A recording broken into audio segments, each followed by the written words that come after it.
সেই সাধারণ মেয়ে, আমি রাতের দখল নিয়েছিলাম অভয়ার বিচার চেয়ে। যতই কাকিমা আপনি আজকে করুন অস্বীকার, সেদিন রাতে আমরাই ছিলাম ছিনিয়ে আনতে বিচার।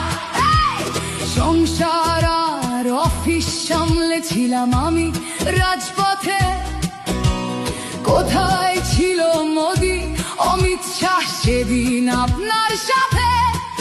সেদিন কোথায় ছিল